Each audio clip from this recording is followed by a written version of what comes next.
Hey everybody, this is an article titled, quote, Neither Washington nor Moscow, end quote. The Third Campus, History and a Living Legacy by Alan Johnson. This is from New Politics, Volume 7, Issue Number 3, Whole Number 27. This is from Summer 1999. Says Alan Johnson is a lecturer in the Center for Studies in the Social Sciences, Edge Hill College of Higher Education, England. He is writing a biography of Hal Draper. This is from 1999. What Alan Johnson mainly does now, I believe, is edit the magazine Fathom on Israel and the Middle East.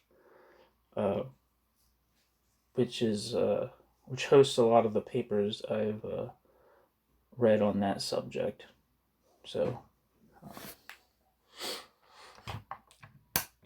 Alan Johnson emerges out of the Alliance for Workers' Liberty from the UK, which is a third camp Trotskyist group.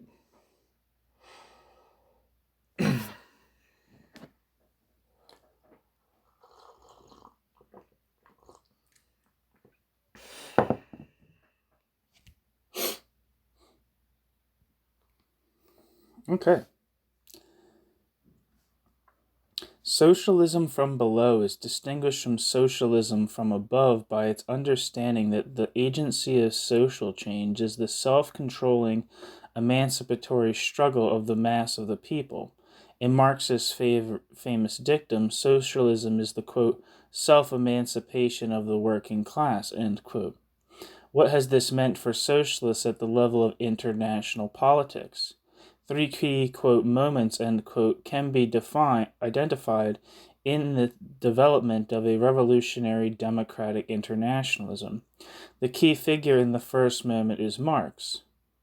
Alan Gilbert has shown how Marx drew upon Aristotle's insight that Athenian imperialism abroad was a threat to Athenian democracy at home, and that citizens should oppose policies of conquest, for they would produce only greed and tyranny at home.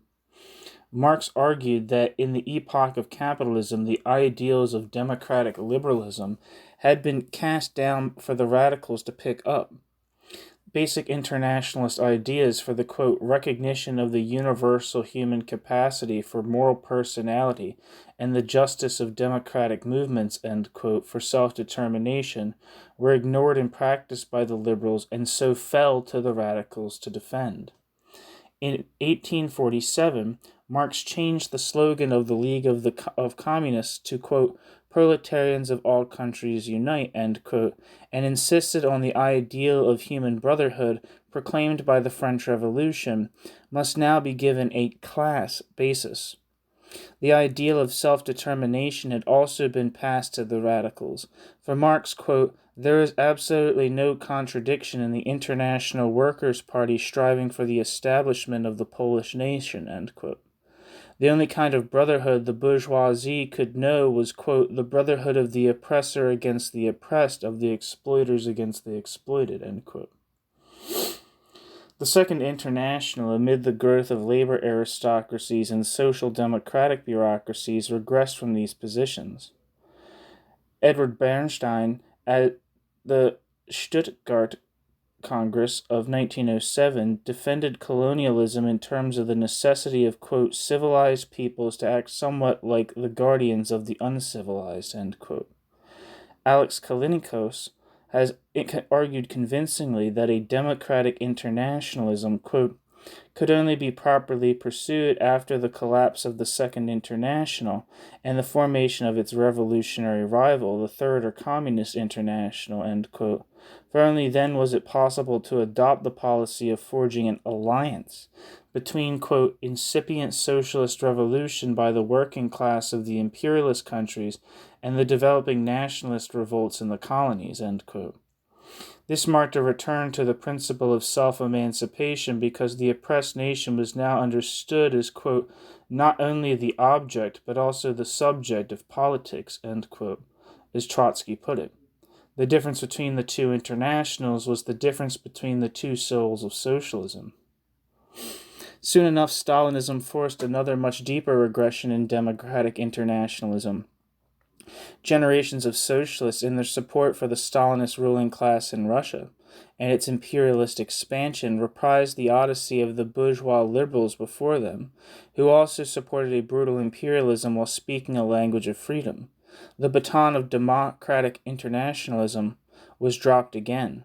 The third movement in the development of a revolutionary democratic internationalism invoked the rescue by small numbers of, quote, third camp, end quote, socialists, mainly in America, organized in the Workers' Party, later renamed the Independent Socialist League, of the principles of democratic internationalism in the years during and after World War II.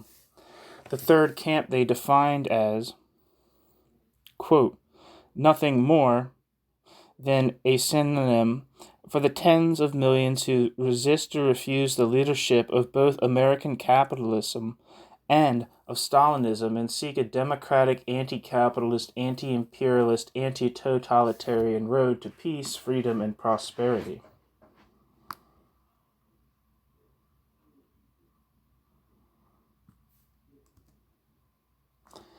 The purposes of this essay are twofold. First, to reconstruct the birth of third camp socialism and the split with Trotsky over the question of Russia's wars in Finland and Poland in 1939-40, and its development in the epoch of expanding Stalinism after World War II. I set out why the concept was indispensable to a politics of self-emancipation and revolutionary democratic internationalism in the period of the Cold War. The concept was not simply a rejection of the two imperialist war camps, although that was the beginning of all wisdom. The partisans of the third camp, in the most unpropitious of circumstances, also developed a positive alternative to both war camps and to war itself through the concepts of a, quote, democratic foreign policy, end quote, political warfare, end quote. I explore the third camp's rejection of the neutralism of the, quote, one and a half camp, end quote, and its transcendence of the kind of crippling antinomies, the, quote, either or, end quote, frameworks, which left Sidney Hook, Irving Howe, and ultimately Max Shachtman as critical supporters of the capitalist camp, and the likes of Isaac Deutscher and the orthodox Trotskyists as critical supporters of the Stalinist camp. Second, the essay will explore the meaning of the third camp in today's post-communist world when the second camp has joined the first, but the world is no nearer, quote, peace, freedom, and prosperity. The birth of the third camp.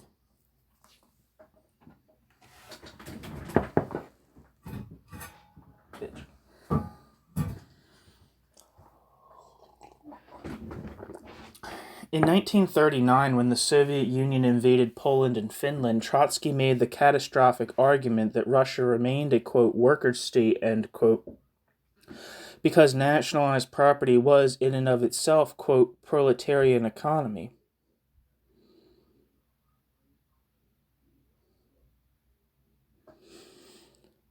End quote. Consequently, Russia's wars in Poland and Finland were the wars of a workers' state to be defended.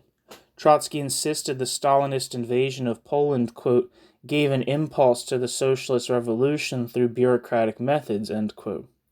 In Finland, the, quote, red end quote, army was giving a, quote, tremendous impulse to the class struggle in its sharpest form, end quote. Trotsky. The Kremlin being, quote, forced to provoke a social revolutionary movement, end quote. Trotsky.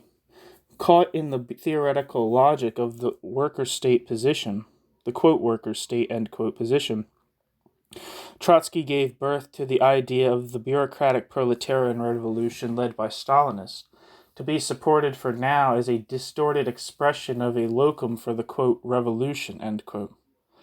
The truth is Trotsky played a bad role in the 1939-40 dispute. He educated the movement in a, quote, realism, end quote, which eased the way to an accommodation to Stalinism. replying, for instance, to the view of James Burnham and Max Shachtman, that as the, quote, politics of which the invasion were a continuation, end quote, were reactionary, then the Russian invasion of Poland should not be supported. Trotsky used his immense authority to mock this minority, asking if a, quote, simultaneous insurrection against Hitler in Spain in a country occupied by troops might perhaps be arranged very conveniently from the Bronx. Trotsky was the end quote. Trotsky was the first to raise the objection that the third camp was not of the, quote, real world, end quote. It was an argument that would in time carry away most of the third camp partisans. Max Shachtman replied that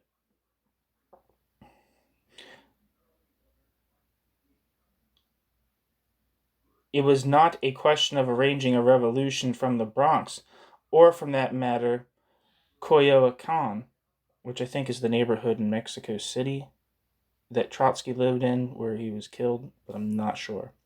But of, quote, a political line of the revolutionary socialist opposition to both reactionary war camps, one of training and preparing the workers in such a spirit, and of arming them with such a policy that they would not fall victim to Hitler's army or Stalin's, but moving closer to the day when they could settle accounts with both, end quote. In December 1939, James Burnham, Martin Aburn, and Max Shachtman pointed out that Trotsky's argument that the Stalinist invasion must be supported as a lesser evil in the absence of an independent revolutionary movement was, quote, essentially reactionary, end quote. As, quote, the independent revolutionary movement cannot be brought into existence and advance if we support the Stalinist invasion, end quote. The task was to bring together and provide program and perspective to the forces of the third camp, currently, quote, scattered, demoralized, without program or perspective, end quote. But the prestige of Trotsky ensured that in April 1940 the American Socialist Workers' Party split in two. Albert Goldman, Trotsky's attorney during the 1937 Dewey Commission into the Moscow trials, was the spokesman for the majority faction.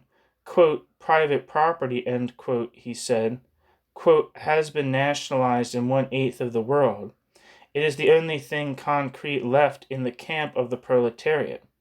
We are not giving up nationalized property for some abstraction of the world revolution, end quote. Another majority supporter, Richardson from Oakland, said, quote, just imagine if Stalin did set up a bureaucracy in India, what a tremendous advance it would be over the present democracy, end quote. Goldman defended Richardson's speech with the argument, quote, between the slavery of a degenerated workers' state and the slavery of capitalism, we prefer the slavery of a degenerated workers' state, end quote. Convention minutes taken by the minority indicate that at this point there broke out, quote, applause from the majority side, hissing from the minority side, end quote. Hal Draper wrote that it was in this resistance to Trotsky and the American Socialist Workers' Party majority in the 1940 split that, quote, the third camp was born and raised, end quote. Max Shachtman, in his reply to Trotsky, set out why the third camp was the only position consistent with a belief that socialism was the self-emancipation of the working class. Quote, I repeat, I do not believe in the bureaucratic proletarian socialist Let me repeat this. Quote, I repeat, I do not believe in the bureaucratic proletarian, parenthesis, socialist, and parenthesis, revolution, ... I reject the concept out of, quote, I reject the concept not out of, quote, sentimental, end quote, reasons, or a Tolstoyan, quote, faith in the people, end quote, but because I believe it to be scientifically correct to repeat with Marx that the emancipation of the working class is the task of the working class itself. The bourgeois revolution could be made and was made by other classes and social strata. The bourgeoisie could be liberated from feudal rule and establish its social dictatorship under the aegis of other social groups. But the proletarian revolution cannot be made by others than the proletariat acting. No one else can free it, not even for a day, end quote. Max Shachtman.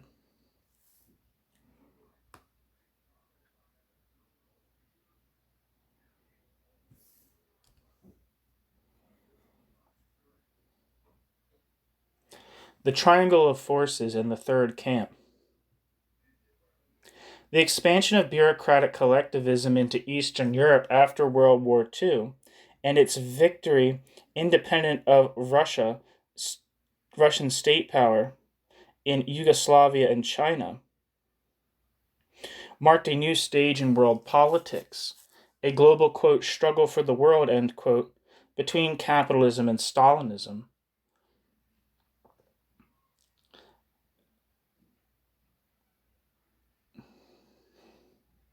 This was no normal inter-imperialist rivalry, but a, quote, struggle of rival systems over which, if either, shall exploit the earth, end quote. This new stage presented the socialist movement, Marxism especially, with the job of fundamental renovation and reorientation if the politics of socialism as self-emancipation were to be preserved. It was necessary to plant a, quote, firm fixed point, end quote, from which the third camp might oppose both rival imperialisms and their war preparations. Before Stalinism, Marxists had imagined the world as a zero-sum game, capitalism versus socialism, but actually it never was. But until an equally exploitative reactionary alternative proved to be capable of issuing from anti-capitalism, it was not in practice too harmful. After Stalinism, it was a disastrous framework. Theoretically and practically, for the three-cornered struggle of the world was not the duel of Marx's Communist Manifesto. To declare for the third camp meant that, quote, politically we recognized the emergence of the bureaucratic collectivist empire as a bidder for the historic role of successor to a doomed capitalism, end quote, and a new stage in the epoch of wars and revolutions in which the working class faced two enemies, quote, a capitalism which is anti-Stalinist and a Stalinism which is anti-capitalist, end quote. Grasping the fact and renovating Marxism in light of it was one of the great contributions of the Workers' Party Independent Socialist League. Democracy was now the condition for socialism to be consciously fought for as the differentia specifica of socialism from an alternative anti-capitalist force, totalitarian Stalinism. Stalinism was not the first rung on the ladder of socialism, but its opposite. So understood, quote, in no other era than this does the fight for democracy rise to such a pinnacle of importance for the forces of progress. No other movement in the history of the world is so driven to place the democratic goal so close to everything it strives for, end quote. The 1939-40 split set both parties on diverging political paths. Quote, the political character of the Independent Socialist League quickly broadened to a wide reinterpretation of the meaning of revolutionary socialism for our day. Reacting sharply against the bureaucratic concepts of both official Stalinism and official Trotskyism, it swung to a deep-going emphasis on the integration of socialism and democracy in all aspects of politics.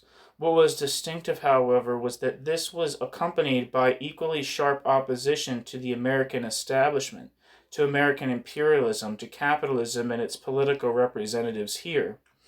What resulted was a unique combination of revolutionary opposition to both capitalism and capital C communism, end quote. The task, wrote Max Shachtman in 1948, was to, quote, build a workers' movement that is fully independent of Washington and Moscow, end quote, under, quote, the banner of democracy and socialism, end quote. In the Cold War of the 1940s and 1950s, the Workers' Party Independent Socialist League sought to translate this rallying cry into a political program through the policies of a democratic foreign policy and political warfare.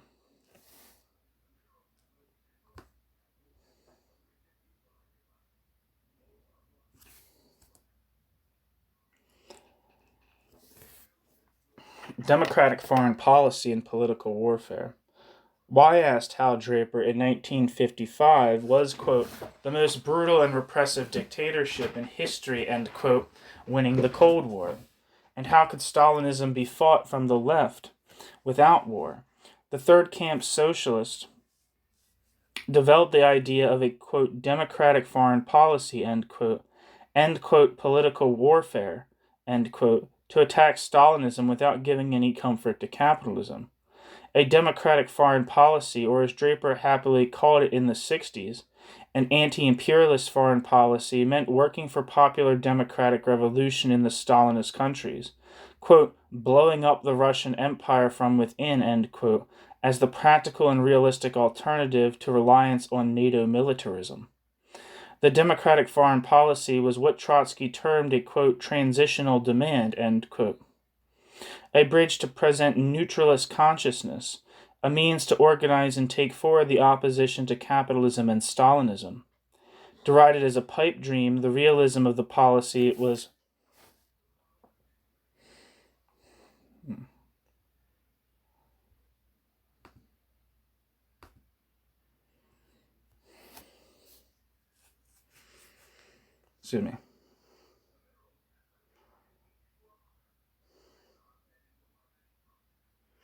The democratic foreign policy was what Trotsky termed a, quote, transitional demand, end quote, a bridge to present neutralist consciousness, a means to organize and take forward the opposition to capitalism and Stalinism. Derided as a pipe dream, the realism of the policy was proved in the anti-Kremlin revolts of 1956 to 57, which broke, quote, the myth that Stalinism had produced the dehumanized Orwellian, quote, prole, end quote, as its mass man, or the totalitarianized zombie heralded by Hannah Arendt, end quote. Yet NATO and the capitalist states proved a reactionary barrier to the anti-Stalinist revolt. In Poland, it was NATO and NATO rearmament of Germany which allowed Gomulka to argue for Russian troops to stay. The greatest ally of the Russian imperialists in Hungary was the British, French, and Israeli imperialist crimes in Egypt. Mao's greatest asset was the U.S. support for Chiang Kai-shek. The vaunted, quote, realism, end quote, of the liberal support for NATO turned out to be a prop of the Stalinist control over the satellites, and useless to those popular forces in revolt against Stalinism. As Draper put it, quote, the West's stock of H-bombs is no friend of the revolution against Stalinism. It is its enemy, end quote. Popular revolt, not the military threat of NATO, was the best peace strategy, limiting Russian aggression in Europe and decreasing the war threat.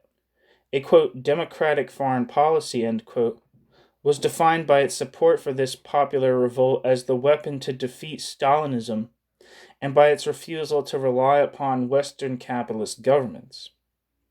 The West must, quote, give up its military base and H-bomb encirclement of Russia in order to permit the revolution to encircle Russia, end quote.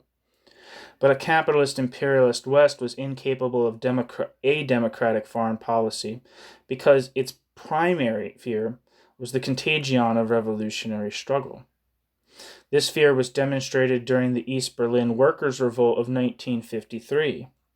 While the Stalinist apologist Isaac Deutscher rationalized the brutal suppression of the workers by the bureaucracy, the Western government suppressed the fact of its existence, fearing revolution in West Germany. Hal Draper attempted a thought experiment.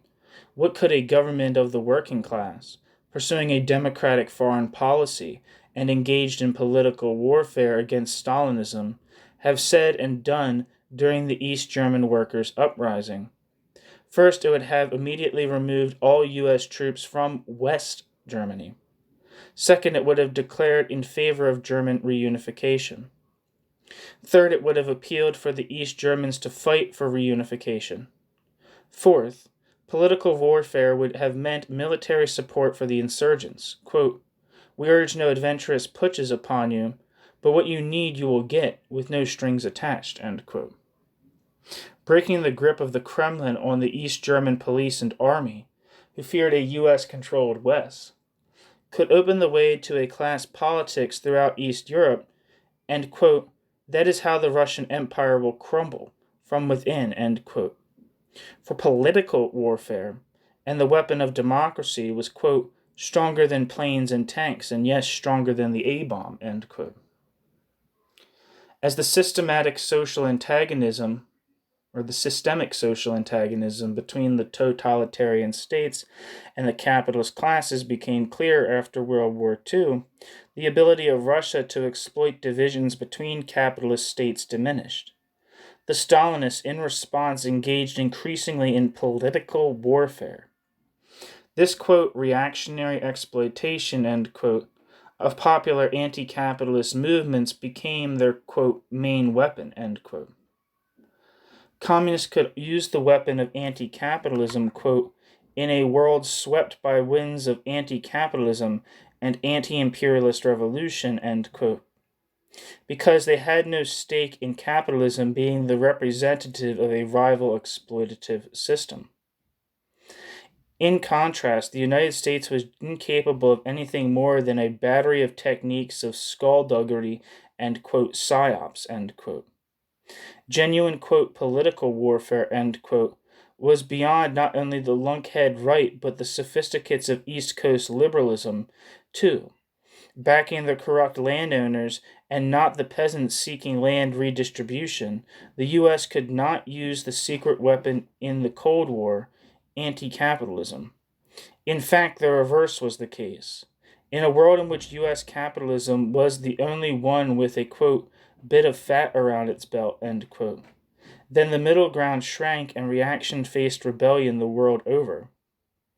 U.S. support for reaction was rooted in, quote, the decay of world capitalism itself, end quote, hence the construction of a permanent war economy.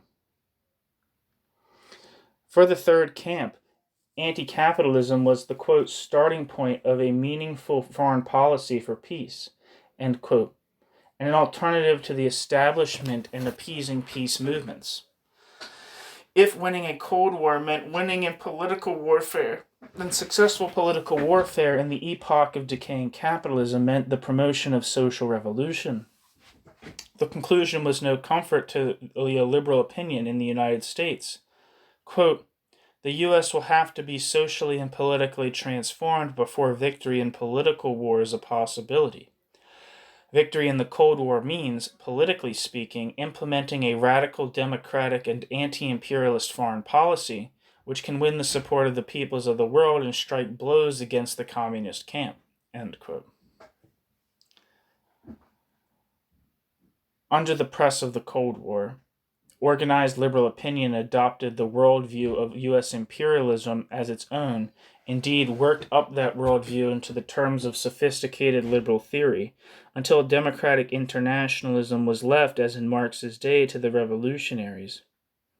Even organized liberal politics, which in the 1950s meant Americans for Democratic Action, saw much of American foreign policy as a series of, quote, mistakes, end quote, unconnected to the nature of the American social system. The third camp socialists argued that, quote, in riding along with the U.S. administration, end quote, Americans for Democratic Action were, quote, were doing precisely that which the Stalinists need, if they are to capture the rest of the uncommitted world, end quote. For example, to drift along with Washington's support for Chiang Kai-shek in Formosa was to help, quote, alienate every democratic sentiment in the world and push all uncommitted peoples into the arms of the Stalinists, end quote. This is expressed in the liberal lexicon. Quote, internationalism, end quote, had come to mean the pursuit by American capitalism of its global interests, while proposals to reduce military expenditure and subsidies to Europe were, quote, isolationism, end quote. Language was turned around until, quote, liberal neo-internationalism turns out to mean essentially nothing but the imperialist outlook, end quote. This collapse of liberal opposition to U.S. imperialism was demonstrated during the U.S. intervention in Guatemala in 1954. Labor Action, the magazine, was almost unique in its coverage of Guatemala in 1954, when not just the government but also liberal opinion and even some members of the Socialist Party refused to believe the CIA was engaged in a conspiracy to crush democracy. Labor Action set out the basic facts and drew out the lessons. There are no easy or direct parallels to U.S. interventions today, but the methodology surely speaks to us. First, the episode proved the U.S. government could not fight the Stalinists politically because it followed an imperialist policy economically. Quote, the rug can be pulled from beneath Guatemalan Stalinism only by removing the legitimate social issues on which it nourishes. As long as the U.S. dollar is the enemy of the people, the Stalinists can flourish, or else they can be cut down by brutal intervention, end quote. Second, liberal anti-communism was in practice neither liberal nor did it defeat Stalinism.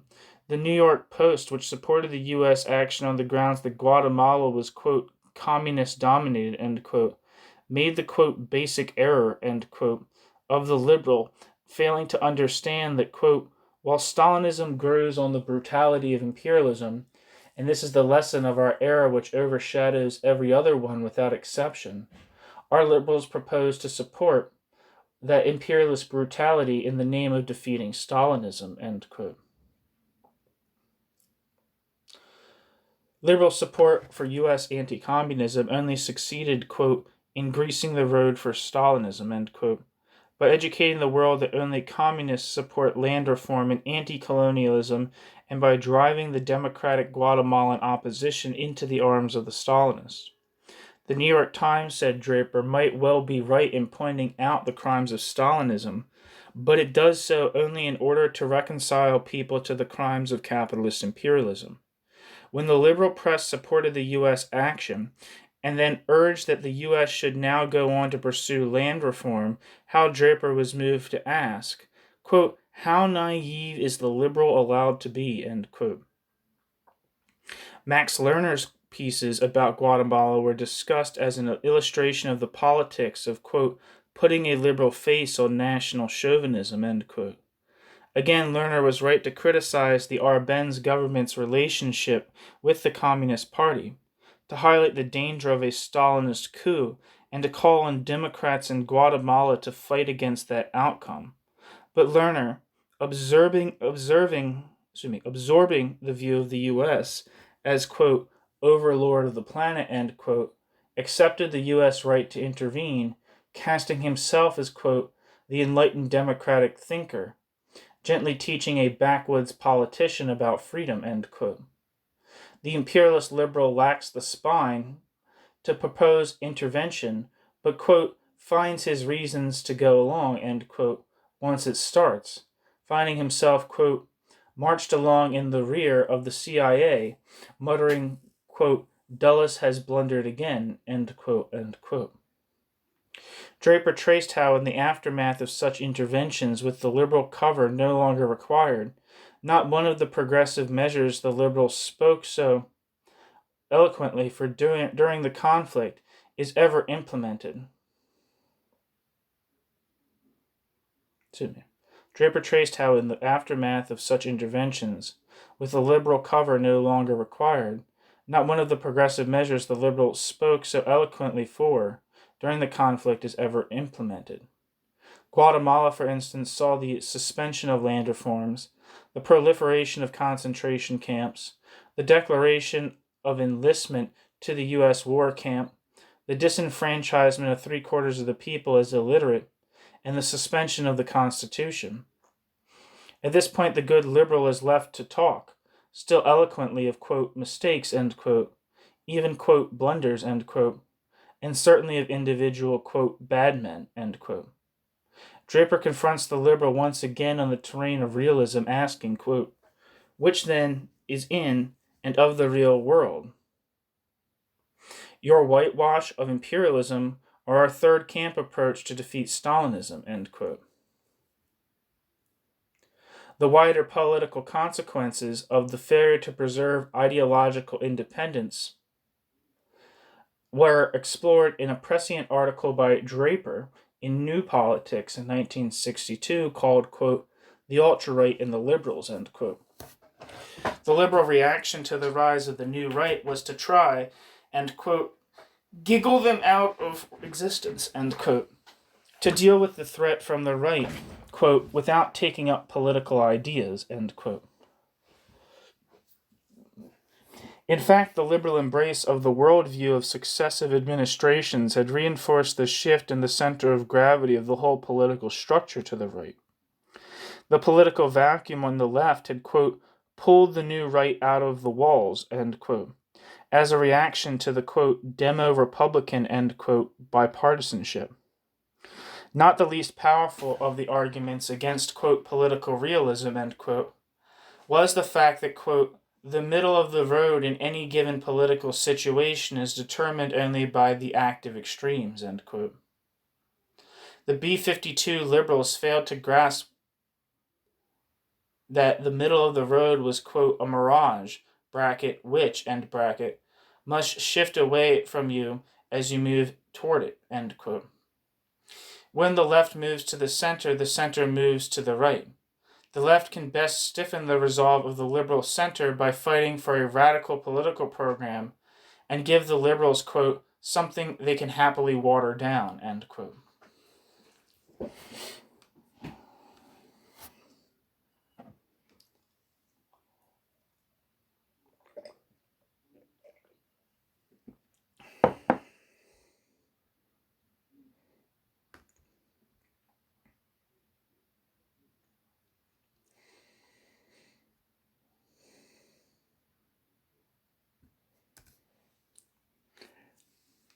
The third camp was no neutralist, quote, "one and a half" camp, end quote, searching for, quote, "peaceful coexistence," end quote. While the capitalist states might reach a modus vivendi with a geographically confined Stalinism, the third camp believed in, quote, "coexisting," end quote, with Stalinism in order to destroy Stalinism, not to appease it. But neutralism was often the first step toward a third camp position. The two war camps sought to recruit all countries, groups, and movements, and to the extent that they failed, all-out war was less likely. So even while, quote, "passive, uncoordinated, and not fully clarified," end quote, all resistance to the war camps produced a, quote, "relaxation of the war danger," end quote. Moreover, the hostility among both popular movements and some ruling classes to the prospect of being brought under the hegemony of the US or Russia was often expressed in the form of neutralism in the 1950s. There were two politically distinct forms of neutralism. As the inchoate instinct of the popular masses, it represented a, quote, "sound, healthy, progressive reaction," end quote, against both war camps, and as such was a, quote, "long, strong step toward the conceptions and policies of independent socialism," end quote, with tremendous potential for further development. But as an organized political movement, neutralism was, quote, "confused, futile, reactionary," end quote. It sought to reconcile the war camps rather than fight them. It fostered illusions in the mirage of peaceful coexistence and appeased Stalinism. The independent socialist league's propaganda for a democratic foreign policy was explicitly directed, quote, "against the illusions and ambiguities of, quote, neutralism," end quote, end quote. To oppose organized neutralism and to, quote, "work up," end quote, popular neutralism into a consistent third camp position was, quote, "the main task of the third camp today," end quote, said the Independent Socialist League in 1954. Organized neutralism urged the program of peaceful coexistence on the U.S. government as it could realistically be expected to carry out. Much of the post-war peace movement sought the stabilization of world politics via, quote, "pax Russo-Americana," end quote, a negotiated division of the world between two reactionary imperialisms. Erich Fromm's Council of Correspondence was a case of neutralism leading to the appeasement of the totalitarian Russian state. Fromm was for the recognition of East Germany for the same reason he was against German reunification, because, quote, the existing power structure is a fact, and Khrushchev, like any other leader of a powerful nation, could not keep his political position if he surrendered any of Stalin's post-war gains, end quote. The third camp alternative to the war threat, acknowledged Hal Draper, quote, seems to scant the deep feeling that something has to be done now, and that there is simply no time to wait for transformations, end quote. His rejoinder, carried in New Politics 25 years ago, is worth quoting in full, for it speaks to a left being urged once again to, quote, be realistic, end quote, and back NATO military power. Quote, what the establishment needs to keep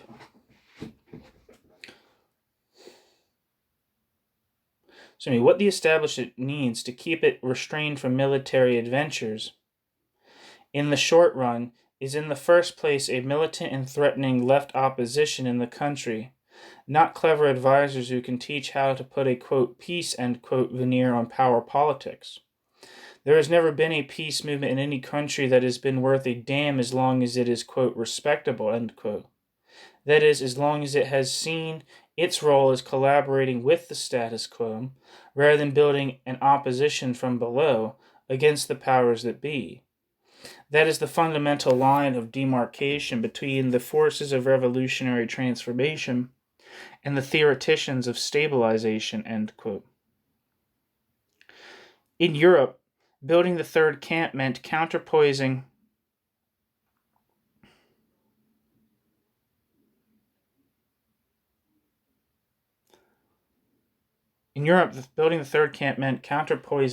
a socialist internationalism to NATO and projecting the goal of an independent Western Union of the European states capable of waging warfare against Stalinism by, quote, non-military political means, end quote.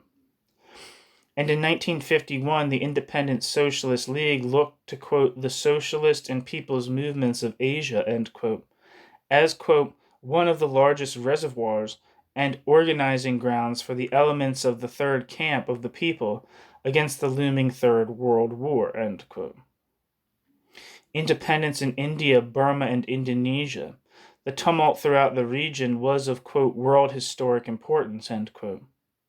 But these states and movements faced the threat of absorption into one or other Cold War camp, despite the mass sentiment for neutralism among the masses in Asia.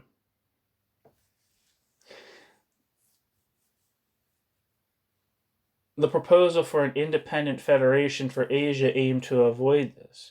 While the native bourgeoisie forces had indeed been able to win independence, apparently refuting Trotsky's theory of permanent revolution, this victory was due to the incapacity of the imperialist powers to maintain their control, rather than any newly developed capacities on the part of native bourgeoisies, which Trotsky had failed to detect.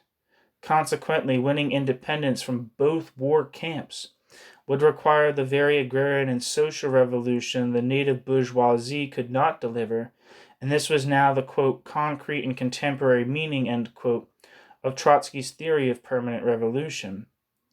It is, said the third camp, quote, the socialist of Asia who can do what Nehru cannot do, end quote. The 1.5 camps stood between the two war camps to reconcile them.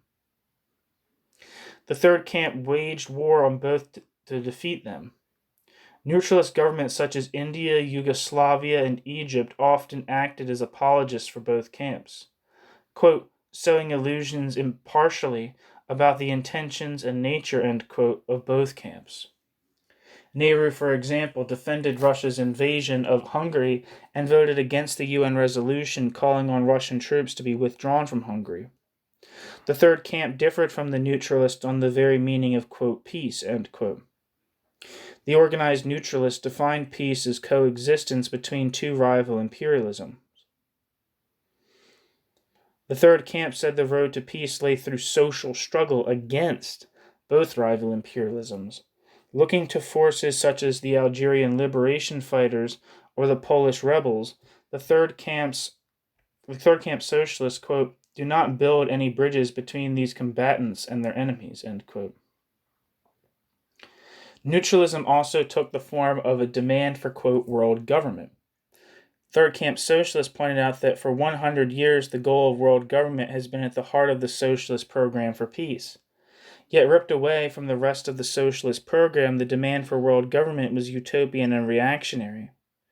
Utopian because it traded on the illusion that wars were unfortunate misunderstandings which world government would end. In fact, as Draper put it in 1952, quote, at the heart of world politics lies the contradiction between the essential interdependence of the world economy and the compartmentalization of the planet among competing national states, end quote. It is the efforts of each rival ruling class to integrate the world politically as an economic necessity, which leads to war.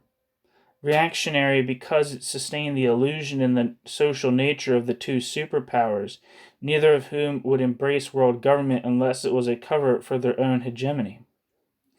To take one's stand on the slogan, quote, neither Washington nor Moscow, but the third camp of independent socialism, end quote, to retain a revolutionary hostility to both war camps, to support a democratic foreign policy and political warfare, and to refuse all illusions in neutralism or world government was a lonely political perspective in the years of Cold War, and the Workers' Party Independent Socialist League found it impossible to maintain a third camp organization.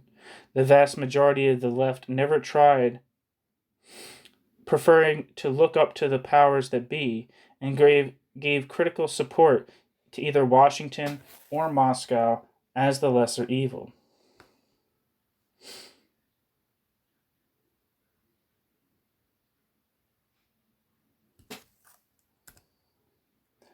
Washington as lesser evil. Did you learn to dream in the... This is a quote. Quote, did you learn to dream in the morning? Abandon dreams in the afternoon. Wait without hope in the evening, end quote.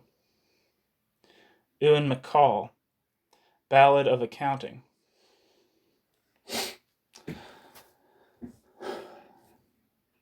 The third camp supporter faced the barbaric reality of Stalinism in a way others did not.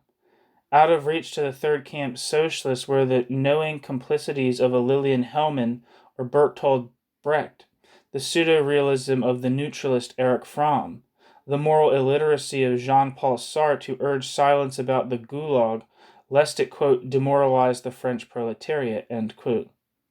Unavailable were the Trotskyist dogmas about the progressive, quote, workers' states, end quote, or unfolding world revolutions, or the historic rationalizations for Stalinism as a proletarian Bonapartism, issued regularly from Isaac Deutscher's Watchtower.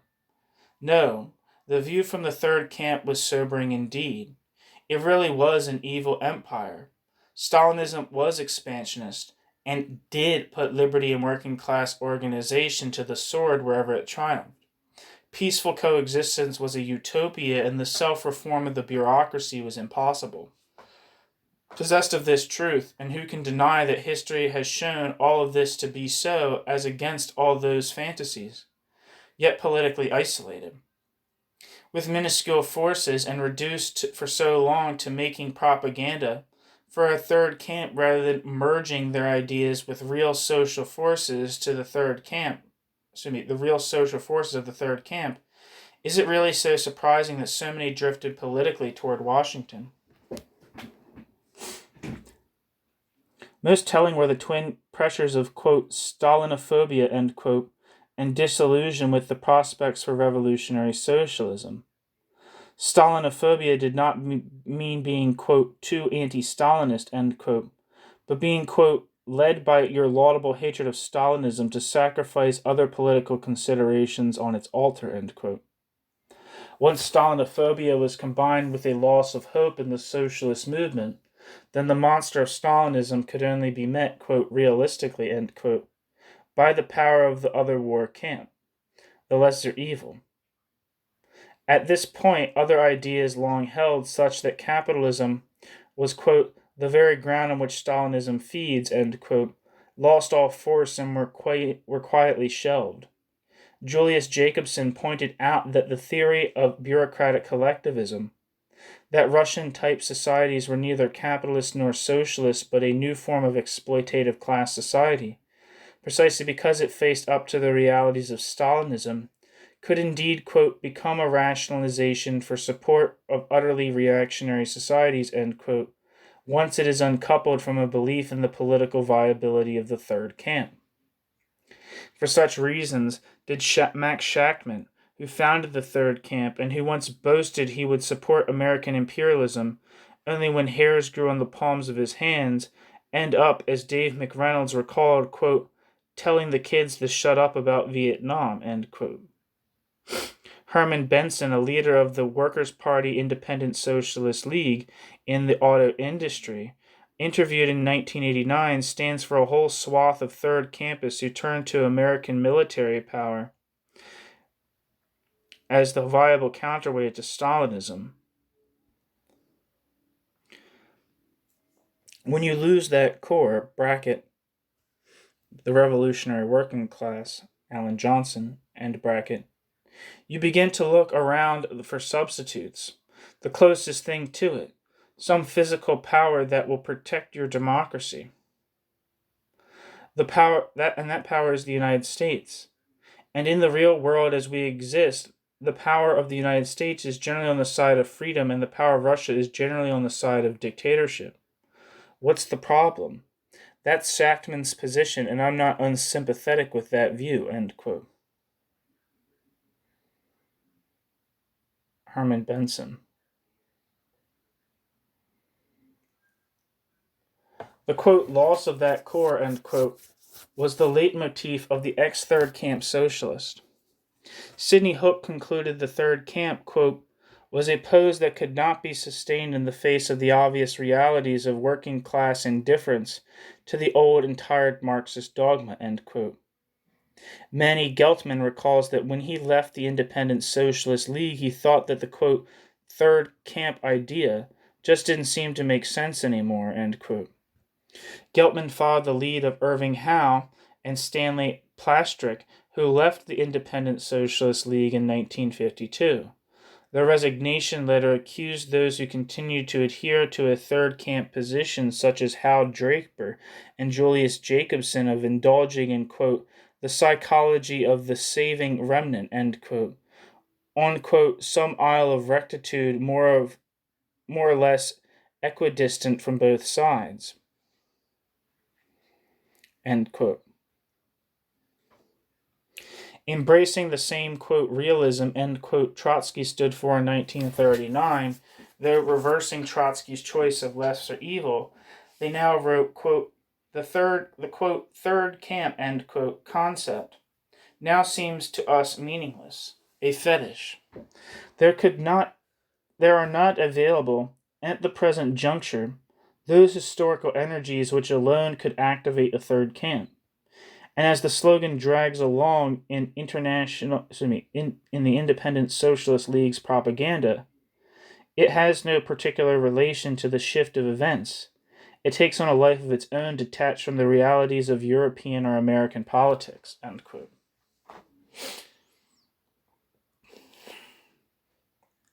What does the partisan of the third camp do when there is no third camp?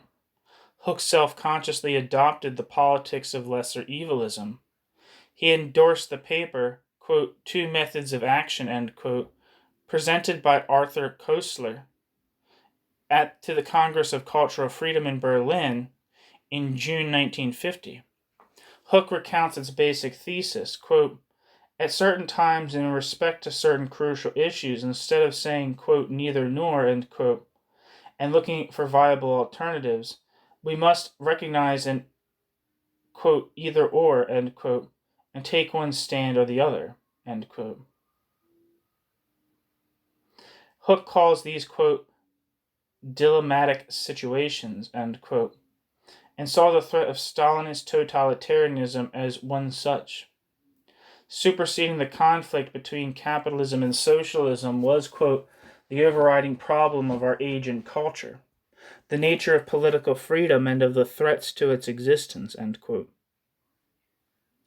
In 1948, the novelist, revolutionary socialist, and contributor to New International, James T. Farrell, wrote to Albert Goldman that, quote, the simple and blunt fact of the matter is that nothing stands in the way of the Stalinization of Europe but American power, end quote. The third camp, concluded Farrell, simply lacked a, quote, sufficient fighting force with which to meet Stalinism, end quote. Irving Howe became convinced that, quote, as democratic socialists, our place is in the Western world, the democratic world, end quote. The struggle of the West against Stalinism was not just for spoils, but was a struggle, quote, between two ways of living, between democracy, however marred, and the most bestial totalitarianism ever known, end quote. In this battle, quote, the whole heritage of civilization is at stake, end quote. In his political memoir, A Margin of Hope, Howe recalled that in the late 1940s and early 1950s, the fear of World War III was real and warranted, and that, unlike the fantasists and apologists, the third camp partisan knew that, quote, wherever Stalinism conquered, freedom vanished, end quote. Once you gave up on the working class, it was necessary to lay down, quote, real barriers, power, money, politics, not just articles in intellectual journals, end quote. Looking back many years later, Howe summed up the entire problem accurately. Quote, the third camp, end quote, quote, third camp, end quote, has meaning, I think, only if you believe in a revolutionary perspective, end quote.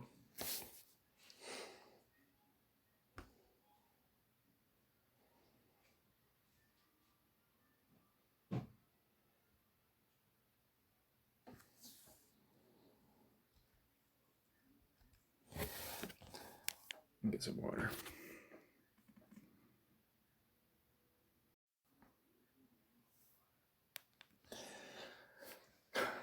The saddest of the internal battles of the third camp took place in 1956 when a political and ultimately a legal controversy broke out between the U.S. third camp and the Italian novelist and socialist Ignazio Silone.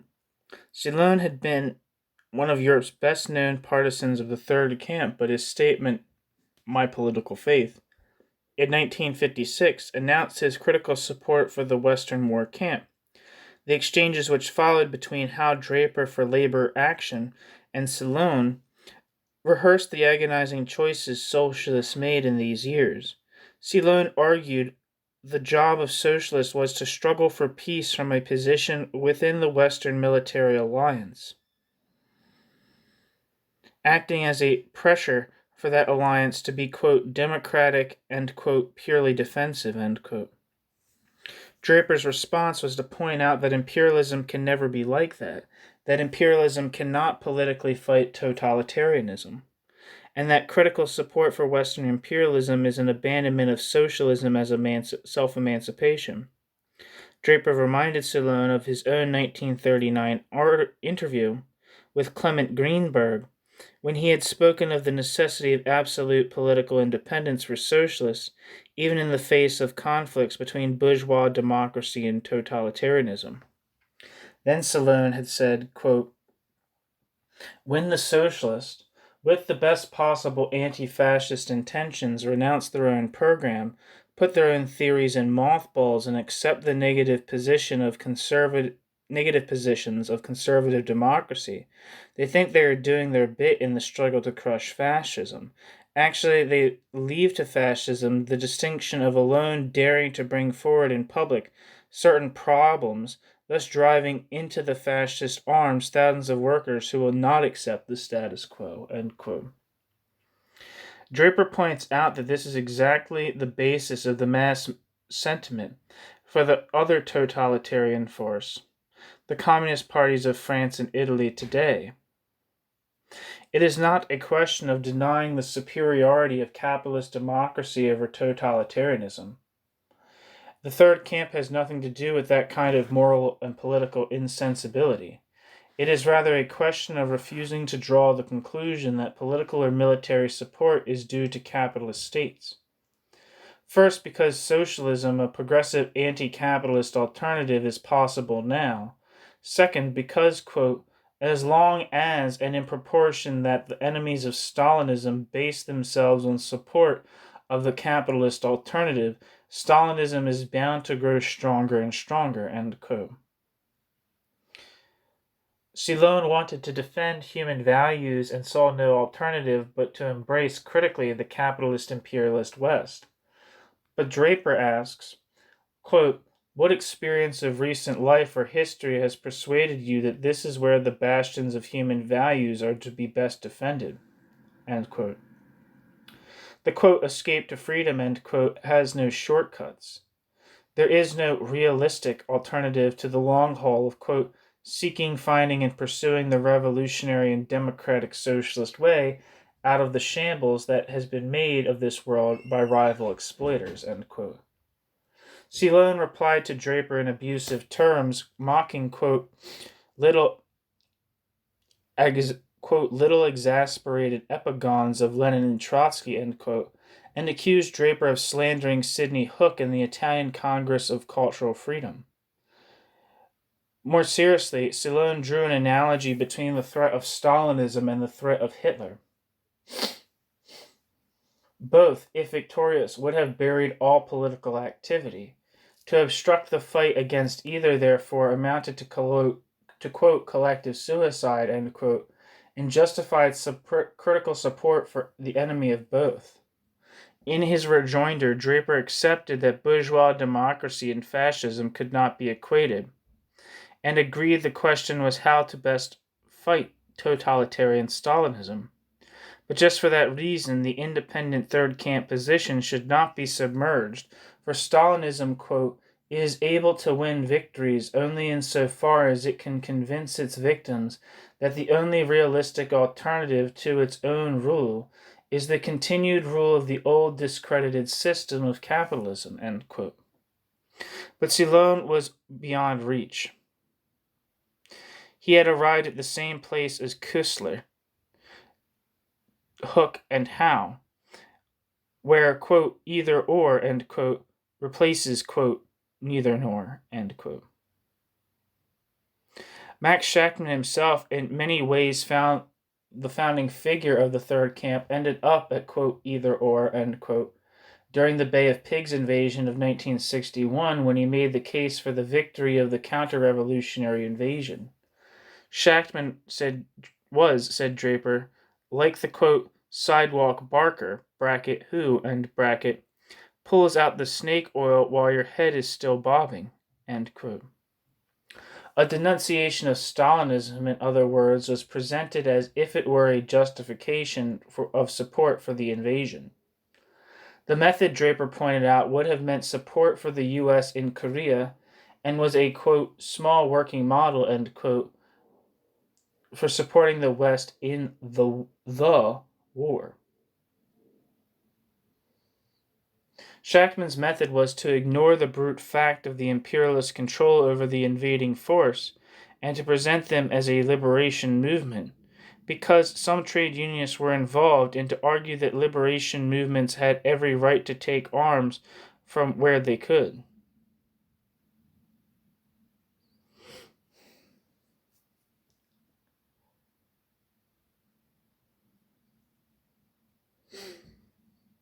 Draper points out it was not the, quote,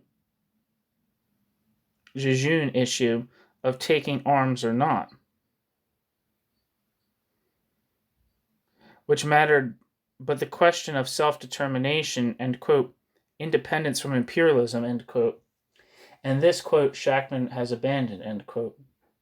How Draper reminded Shachtman that whether in Spain or in Hungary, quote, We do not call upon our own imperialist governments to send arms because we have no confidence in the progressiveness of its motives, its execution, its consequences, its politics." End quote. Second, with some prescience, he reminded Shachtman that in supporting the invasion, he was repeating the same old self-destroying foreign policy of the Cold War and would push Castro to Stalinism. A democratic foreign policy for Cuba, Draper wrote during the missile crisis, would involve a commitment not to invade, the cessation of all arm twisting and coercion, economic aid, not sanctions, measures aimed to, quote, drive a wedge between the Cuban people and Moscow, end quote.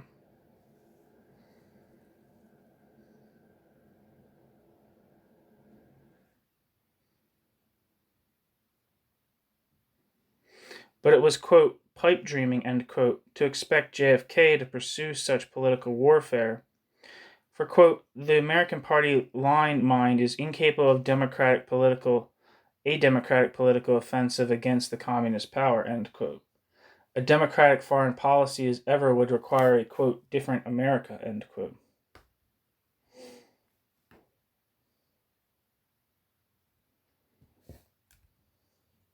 But if Stalinism was winning the Cold War according to the Workers' Party Independent Socialist League, how are we to explain its collapse in 1989? First, one can find in the writings of the Third Camp a clear analysis of the racking contradiction of Stalinist society, which were to lead to its stagnation and implosion. The Third Camp never viewed Stalinism as a progressive social system, but as a, quote, neo-barbaric relapse which feeds on the decay of capitalism, as long as the working class has not unleashed its own forces to abolish it in favor of a real workers' democracy, end quote. The fundamental contradiction peculiar to Stalinist society, Draper argued, derived from the absence of democracy in a statified society. This ensured a contradiction between the necessity of planning, the only other possible economic regulator of the capitalist market having been abolished, and the impossibility of planning, the only possible basis of planning democracy having been abolished. I think that for Draper this was the, quote, law of motion, end quote, the, quote, dynamic, end quote, of the bureaucratic collectivist society, the repeated and doomed efforts of the ruling class to resolve the contradiction between planning and totalitarianism. The attempt to regulate a modern industrial economy. One second.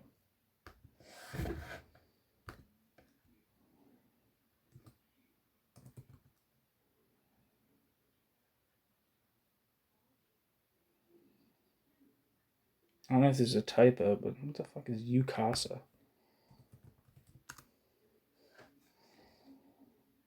Edict.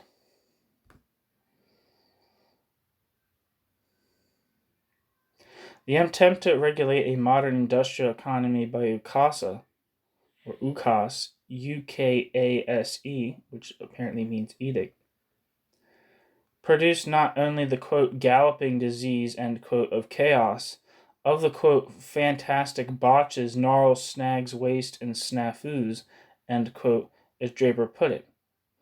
Only able to fight the disease of bureaucratism with more bureaucratic controls, production was kept up for a time by a combination of, quote, fantastic expenditures of human labor, enslaved or virtually enslaved, end quote, and the looting and robbing of dependent satellites.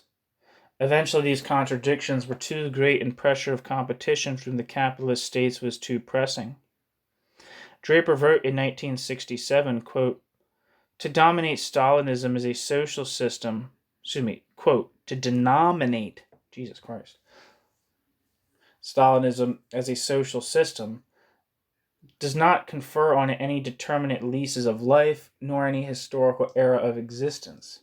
History does not give social systems any uniform term. Unlike any previous system, bureaucratic collectivism had hardly appeared on the scene before it was shaken by economic and political convulsions.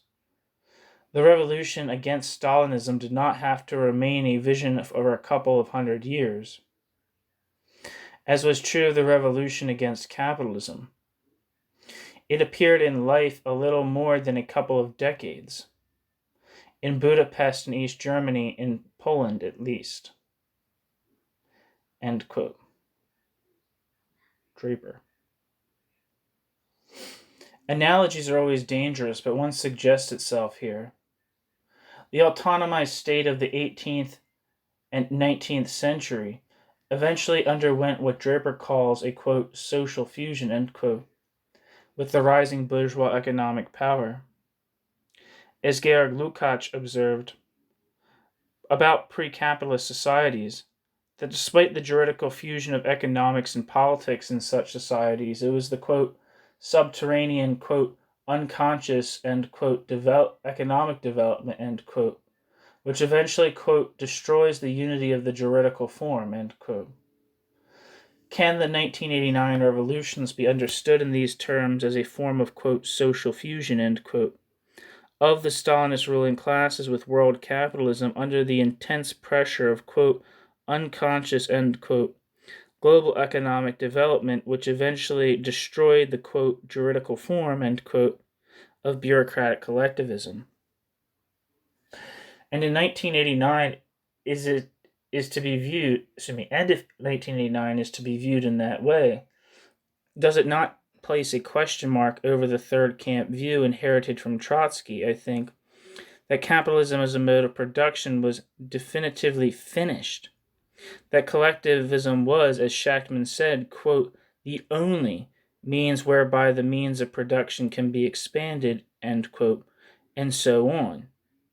Was it not the dynamism of capitalism, its unanticipated recuperative powers, that saw off Stalinism and forced the messy, quote, social fusion, end quote, of the nomenclatura with world capitalism, which has necessarily destroyed the juridical form of the Stalinist societies?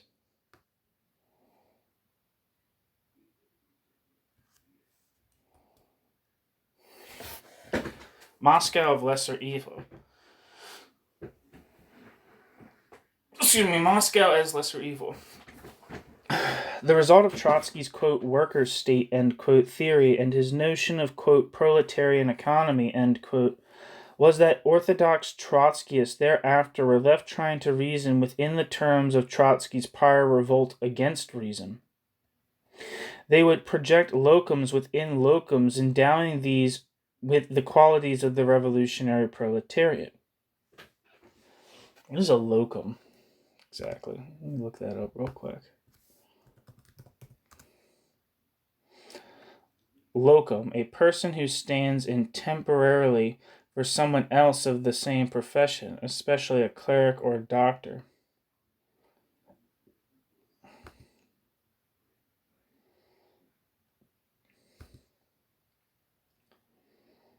It says, yeah. A person who stands in temporarily for someone of the same profession, especially a cleric or doctor.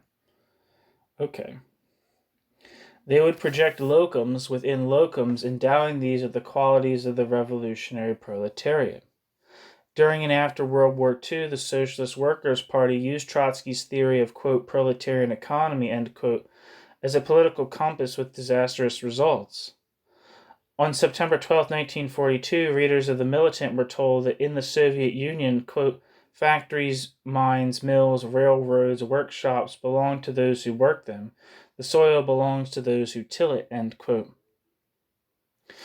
On February 6, 1943, that, quote, the self-sacrificing Russian workers were producing under socialist methods, end quote.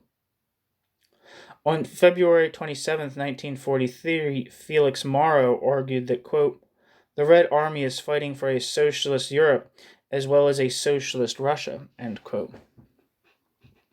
Throughout 1944, the Socialist Workers' Party theoretician John G. Wright, in the pages of The Militant, mapped a two-camps view of the world in which the role of socialists was to be loyal critics of the progressive, objectively revolutionary camp of Stalinism.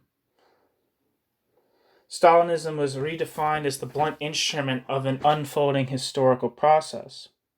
The post-Trotsky Trotskyists rediscovered the role vacated by the German dissident communist Heinrich Brandler in the 1930s, the loyal critic of the bureaucracy. Max Shachtman was moved to comment that, quote, the very fountainhead of Stalinist fiction is the official position of the Socialist Workers' Party, end quote, in which, quote, the appointment of slave drivers over industry by the GPU equals the proletarian revolution, end quote. The accuracy of Shachtman's apparently harsh judgment can be seen by an example of Michael Louis, you know the guy, Lowy.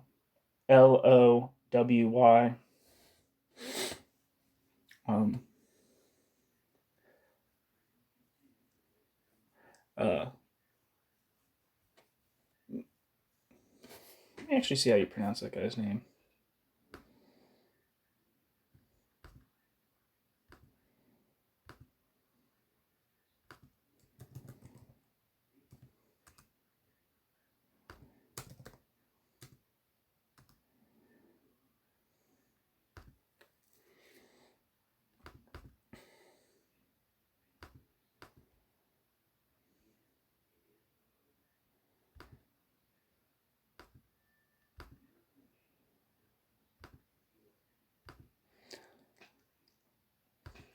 Anyway, the accuracy, I'll give up. The accuracy of Shachtman's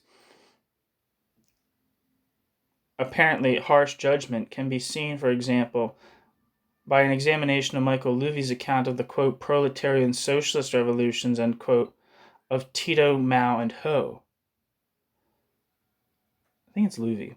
Louis saw not Stalinist formations, embryos of the new exploitative ruling class, but fantastically, parties which, quote, acted as representatives, which, quote, acted as, quote, representatives, end quote, of the proletariat, end quote, nothing less than, quote, the political and programmatic expression of the proletariat by virtue of their adherence to the historical interests of the working class, abolition of capitalism, etc., end quote.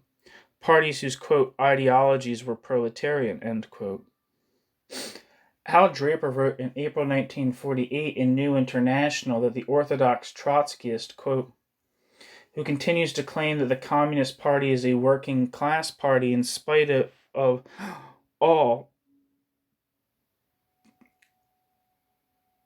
for the reason that it directs its appeal to the working class, or that it uses the working class as a base of operations, end quote, might be reminded of the lines from the Communist Manifesto in which Marx pours scorn on, quote, feudal socialism, end quote, in which the aristocracy, quote, in order to rally the people to save them, waves a proletarian alms bag in front of a banner, end quote.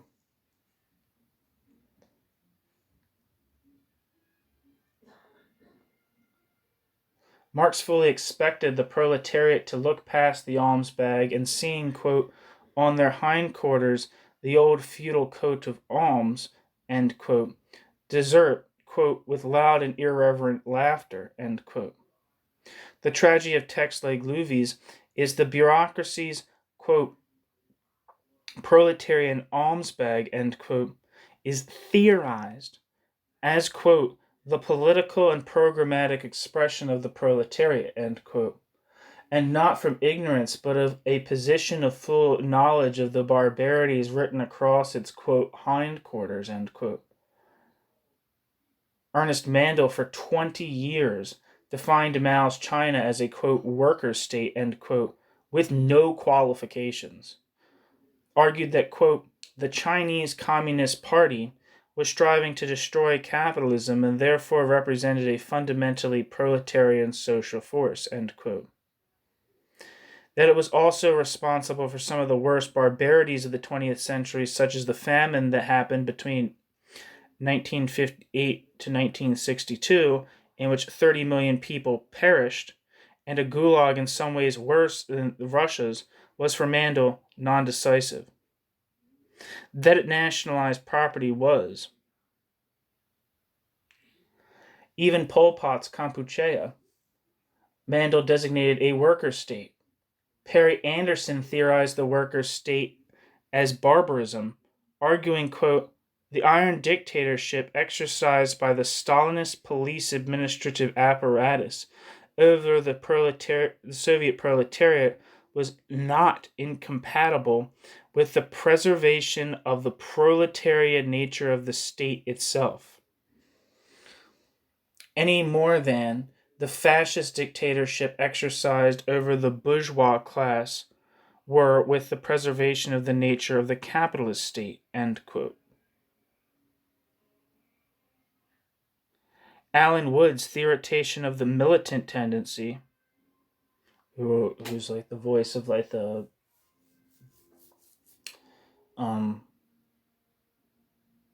YouTube channel. I think he's the guy from In Defense of Marxism, who has this very embarrassing debate with Orlando Figes where it doesn't make Marxists look very good. Anyway, Orlando Figes being a kind of like a liberal historian of the Russian Revolution. Anyway, Alan Wood's theoretician of the militant tendency, defending the Russian invasion of Afghanistan, could bracket out the national rights of the Afghans and the necessarily totalitarian dictatorship brought by the invaders, because decisively, quote, the Russian bureaucracy is defending new fundamentally progressive social relations, end quote, i.e. nationalized property. From this perspective, the idea of a third camp is dismissed as once more, quote, illusory, in the face of the real world of political struggle by the late 1950s, end quote. Alan Wald argues that as independent nationalist movements were intertwined with Stalinism in the post-war world, the Independent Socialist League demand that they, quote, refuse assistance from their only available ally, end quote, was, quote, unrealistic, end quote. But the third camp position was not that practical assistance be refused from any source, but rather that political independence should be maintained. This political independence was lost by the Fourth International definitively from 1948, when it engaged in what Natalia Trotsky called a, quote, inexcusable idealization of the Titoist bureaucracy, end quote. I have in recordings that I haven't put up yet, a manifesto or like an open letter of criticism to the Fourth International by Natalia Sadova Trotsky, Trotsky's wife, who continued to be politically active after he died, on why she was leaving the Fourth International and that why Trotsky's conception of the degenerated workers' state was no longer apt, or maybe it was always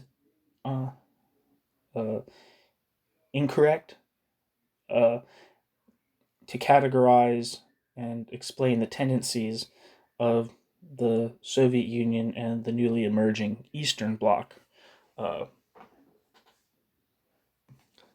She wrote that with Grandizio Muniz, who I think moved more and more close to a left communist position as he aged. There's actually a documentary somewhere, I can't fucking find it though, about like people like left communists in Spain like today who are like followers of Muniz and talk about his work. But yeah, she ditches the Fourth International and comes to a state capitalist understanding of the Soviet Union, not the bureaucratic collectivist notion of the Soviet Union, which was the general thesis put forward by people like Max Shachtman and I believe Hal Draper as well, and the whole third camp Trotskyism tendency. Anyway, that's just a side note on Natalia Trotsky. I'll also reread the last sentence. This political independence was lost by the Fourth International definitively from 1948 when it engaged in what Natalia Trotsky called a, quote, inexcusable idealization of the Titoist bureaucracy, end quote. The dispute between anti-Stalinist Marxists about the third camp turns upon a prior assessment of the class nature of the Soviet Union. Wald argues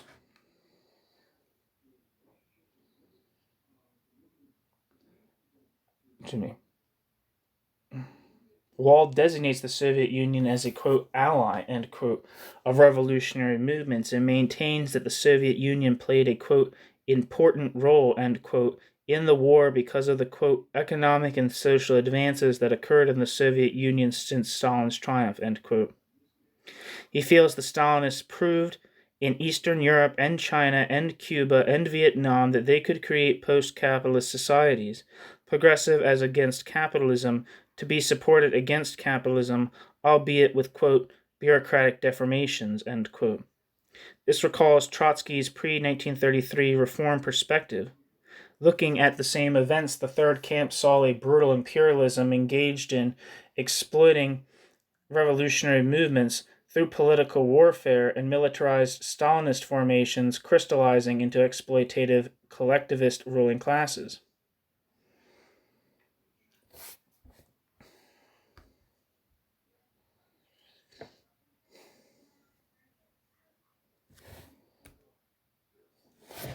The persistent illusion of the Deutscherite tradition was that the road to socialism lay through the self-reform of the Stalinist bureaucracy. This illusion often led its believers to side with that bureaucracy against unpredictable popular revolt from below, as with Deutscher's opposition to the East Berlin workers in 1953. The illusion burnt bright till the bitter end among many Orthodox Trotskyists influenced by Deutscher. The post-war Orthodox Trotskyists were actually Deutscherites, hankering after Trotsky's pre-1933 perspective that a workers' Russia could be reformed. Tariq Ali, who proudly claims to have been formed politically by Isaac Deutscher, Leon Trotsky, and Ernest Mandel, in that order, dedicated his 1988 book, Revolution from Above, to Boris Yeltsin, and claimed to have heard in Gorbachev no less than, quote, the authentic voice of the cantankerous man in the British Museum, echoing in the chambers of the Kremlin. Jesus Christ, end quote. The Third Camp, by contrast, understood that as the economic power of the Stalinist ruling class resided in its political monopoly, even, quote, then, quote, even such measures of popular political control as are possible under capitalism, end quote, were impossible, as these would disintegrate the economic power of the ruling class. Capitalism, because of its disjunction between economic base and political superstructure, could exist with different political state forms, but bureaucratic collectivist society could not, since, as Shachtman pointed out, quote, the introduction of political democracy of any meaningful sort automatically means the dissolution of economic exploitation, end quote. The political form of bureaucratic collectivism, said Draper, quote, is necessarily not only that of a dictatorship, but also totalitarian, i.e., intolerant of any and all independent centers of power in the country, and not only oppressive, but terroristic, end quote. Through the prism of its juridical illusion, the Orthodox Trotskyists saw anti-capitalism as progressive in and of itself, and as congealed in nationalized property. It was natural, therefore, to look to reform currents in the bureaucracy to bring into line a socialist base with an appropriate political superstructure.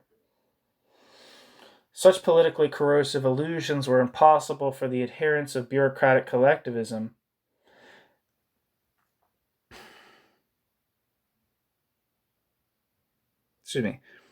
Such politically corrosive illusions were impossible for the adherent of bureaucratic collectivism, as she rejected the idea at the heart of Trotsky's theory that the bureaucracy was in racking contradiction with the, quote, proletarian economy, end quote, i.e. the nationalized property. This notion was fantastically retained by the Orthodox even after the creation by Stalinist forces over a large part of the globe a replica, quote, proletarian economy, end quote. In fact, as Draper made clear, quote, the police state is the superstructure that is not only appropriate to, but required by an economy based on nationalized property owned by a bureaucratic class, end quote. The specific contradictions of bureaucratic collectivist society were shown to produce these illusory hopes in the, quote, reforming bureaucracy, end quote. Draper pointed out that the bureaucracy was repeatedly forced to try and resolve the economic contradictions of totalitarianism through a, quote, cycle of repression and relaxation, end quote. The bureaucracy tries to, quote, escape the discipline of centralized authority, end quote, by liberalization, producing both the wave of illusion in its self-reforming capacity and the very popular energies which erode its own political and hence economic monopoly. The cycle is completed when the bureaucracy, quote, finds its needs the whip for its own good, end quote. So it finds it needs the whip for its own good, end quote.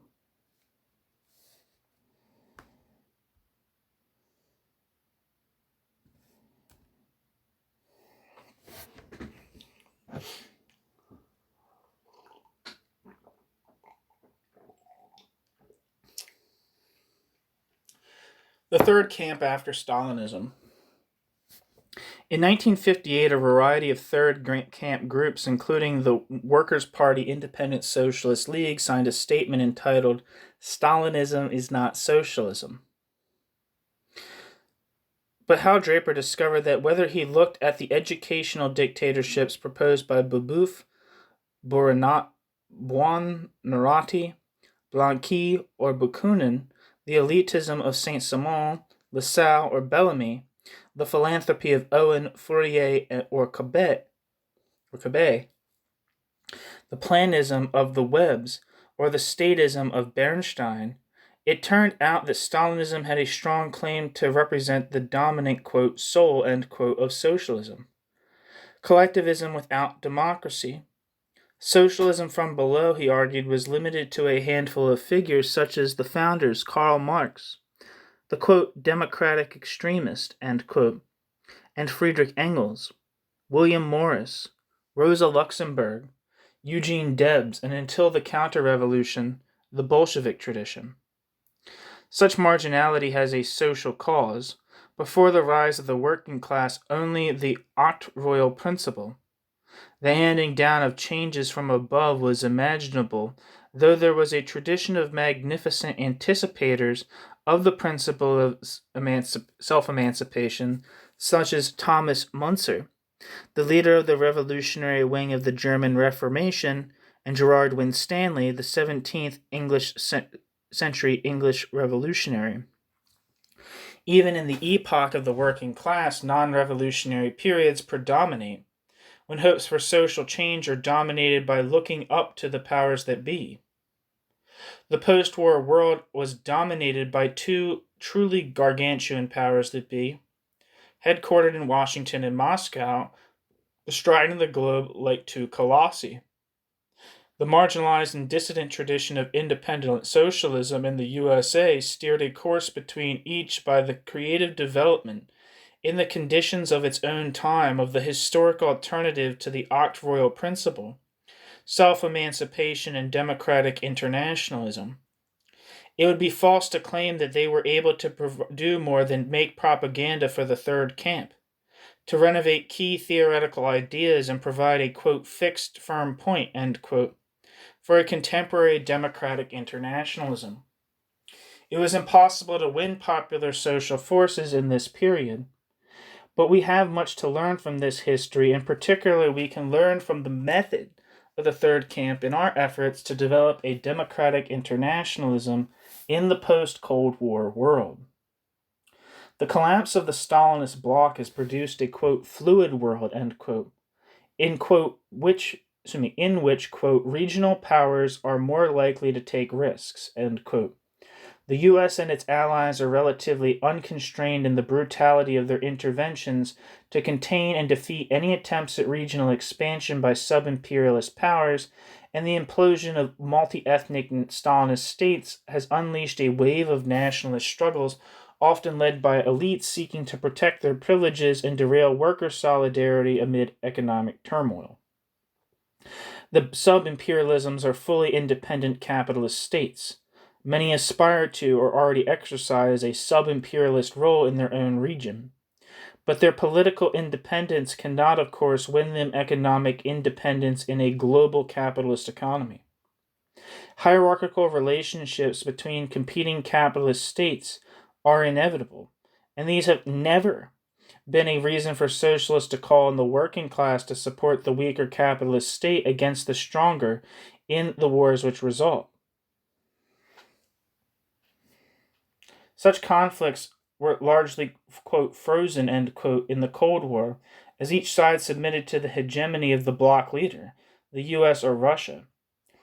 In the post-communist world, sub-imperialisms are indeed taking risks and engaging in wars of competitive expansion, as each tries to dominate neighbors or even its region, as in Iraq's invasion of Kuwait, while ethnic nationalisms frozen during the Cold War are being rediscovered, often cynically by elites seeking to carve out by ethnic cleansing and war new nation-states as in the former Yugoslavia. In these wars, the U.S. will intervene to contain the conflict and to preserve and extend its own overarching hegemony within the capitalist state system.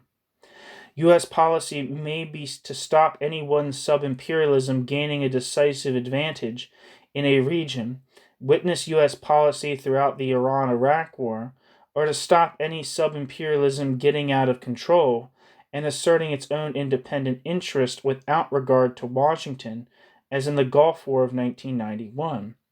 Such interventions are also used to pursue U.S. hegemony in Europe by establishing European reliance upon NATO and NATO hegemony globally. In these post-communist conflicts, the third camp is established by a reasoned refusal of critical support for either anti-working class camp. Socialists oppose the camp of U.S. imperialism and the camp of semi-imperialist thugs such as Saddam Hussein or ethnic cleansers like Slobodan Milosevic, pursuing the Greater Serbia over the bodies of the Kosovar people. But, just as in the Cold War period, this is not a politics of neutrality. The purpose of this double rejection is to clear the political space in which a positive alternative to both can be mapped. The third camp of independent socialism. First, the third camp will today refuse critical support to the likes of Saddam, or on the grounds that he is a, quote, objective anti-imperialist, end quote, when his sub-imperial ambitions collide with the U.S. This truly tragic mistake involves treating economic inequalities between weaker and stronger capitals as a kind of proxy for the question of national self-determination. To do so is to invert the error made by Rosa Luxemburg. Lenin criticized Luxemburg for concluding from the impossibility of small nations being economically independent that the question of their political self-determination was irrelevant. The contemporary inversion of that error is to see in the economic dependence of politically independent sub-imperialist nations a ground for ascribing progressive and anti-imperialist qualities to their conflicts with the United States.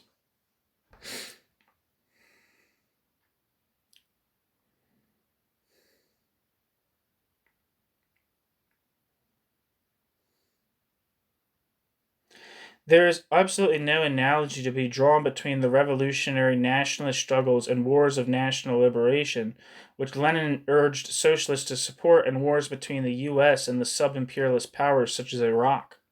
Self-determination, said Lenin, quote, cannot, from a historico-economic point of view, have any other meaning than political self-determination, state independence, and the formation of a national state, end quote. There is no analogy between struggles for these ends and the efforts of sub-imperialist predators to expand their military might, territory, and economic power. Lenin urged the working class to preserve its political independence, but to support wars of national liberation because the workers had an interest in the positive political content of such wars, national self-determining, the clearing of the decks for the free development of the class struggle. Once socialists eliminate the question of national self-determination, then the road is clear to call upon the working class to forget its independent stance and take the side of every sub-imperialist dictator who ends up in a war with the U.S. or the competitor sub-imperialism backed, for its own selfish strategic reasons, for now by the United States.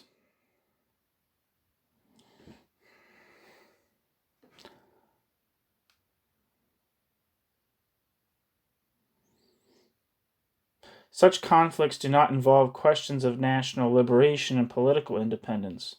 The working class has no positive interest in these wars. The politics of which such wars are a continuation are reactionary on both sides.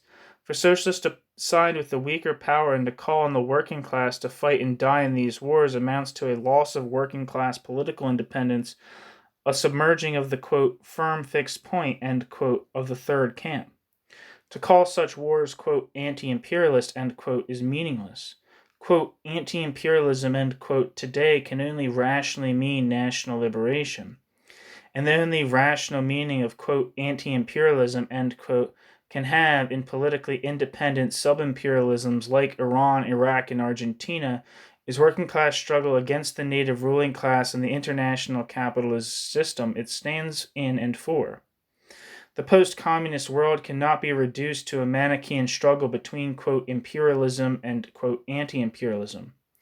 There is no, quote, anti-imperialist camp, end quote, in which the working class merges its forces like General Galtieri. I think General Galtieri is from Argentina. The mullahs of Iran,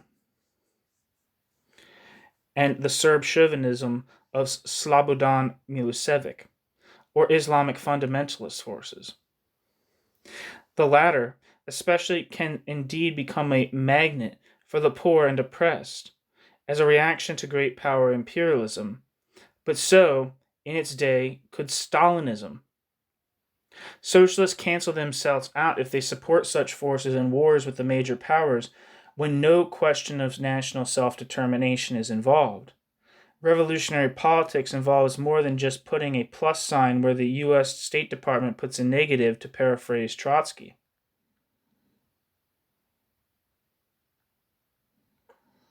The idea that when a brutal sub-imperialist power such as Saddam Hussein's Iraq, quote, takes risks, end quote, to advance its own power and revenues by invading a weaker bordering country, then socialists are obliged to call upon the working class to side with and support militarily that sub-imperialism, to be for its war, to die in its war, to kill in its war, is a long way from Lenin's approach. To confuse the national liberation struggles of yesterday with the sub-imperialist expansionary wars of today is fatal for the ability of socialists to fight for the political independence of the working class. The dangers were illustrated in the Iran-Iraq War.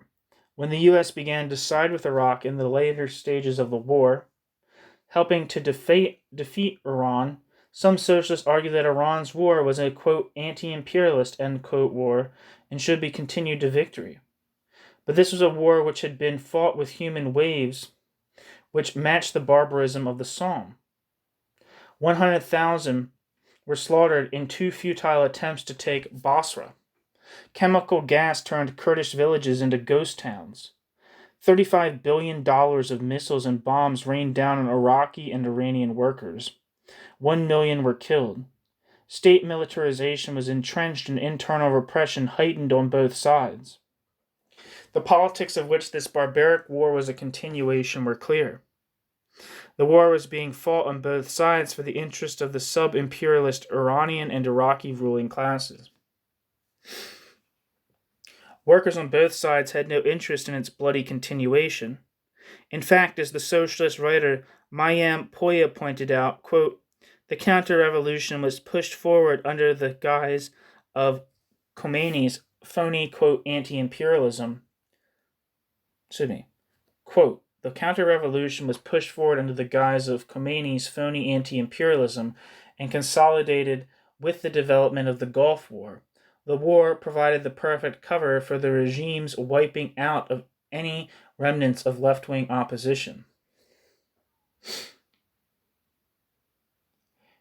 If, quote, anti-imperialism, end quote, is defined as whatever at any given moment is in conflict with the U.S., then one's politics are defined negatively, but decisively by the actions of the U.S. An independent working-class judgment on events is impossible. Moreover, a socialist policy toward a war between two sub-imperialisms will be blown about with every tilt in U.S. containment strategy. And socialists end up rather like those leaves imagined by Wittgenstein, which say, quote, now I'll go this way, now I'll go that way, end quote, as the wind blows them. In fact, the American raid deployment force had been in the Gulf from the start. The U.S. had armed Iran to the tune of $2.5 billion, as well as arming Iraq. Indeed, in 1987, the U.S. increased Iran's military advantage over Iraq by funneling arms through Israel. So, when the U.S. sent warships to the Gulf to prevent an Iranian victory, this was a continuation of its policy of containment, avoiding a clear winner and a dominant regional power.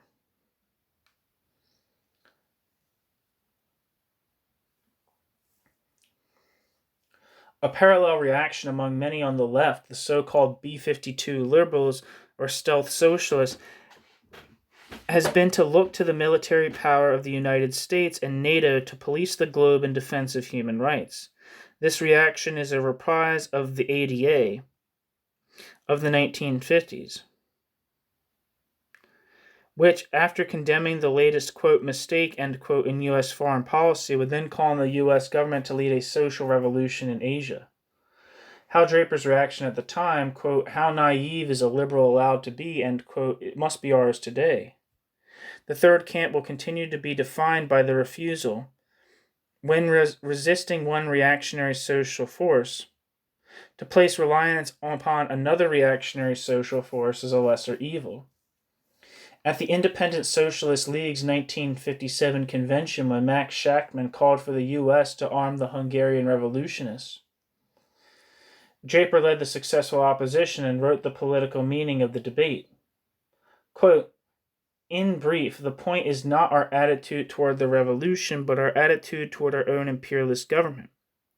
We cannot take political responsibility for any military intervention by this government, and therefore cannot raise as demand that which we cannot support, end quote. Hal Draper. The third camp during the Cold War indicted the A-bomb as the enemy of the anti-Stalinist revolt and imposed a democratic foreign policy and political warfare as the alternative. Today, that approach means opposition to NATO bombing so that the Serbian people can trust Milosevic. NATO military power has damaged the political opposition to Milosevic. The veteran BBC correspondent John Simpson has been bullied by Tony Blair's spin doctor, Alastair Campbell, for telling some old third camp truths such as, quote, every bomb that lands here strengthens Mr. Milosevic, end quote. Simpson reported that the angriest Serbs are the, quote, 20-somethings who speak English, admire Britain and the U.S., and have demonstrated against Milosevic in the past. They now feel utterly betrayed, end quote. Supporting NATO strengthens the efforts of the United States to extend its global hegemony, often in the most barbaric forms. In its bombing campaign in Serbia, NATO is using bombs tipped with depleted uranium.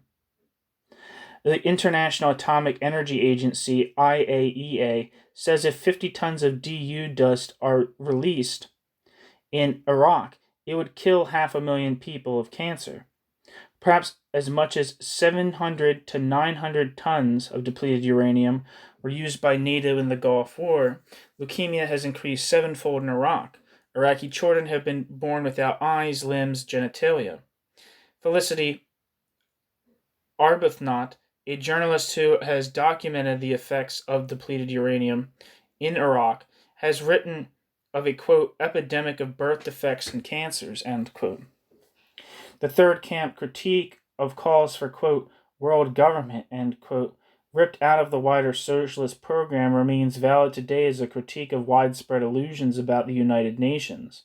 The task of socialists is not to indulge the fantasy that the UN is some kind of world government in the making, but to expose the hegemony of the great powers over it. Indeed, the warning issued by the third camp in an earlier period, that the US would only support that, quote, world government, end quote, over which it exercised hegemony, is in the post-communist world of immediate and practical importance.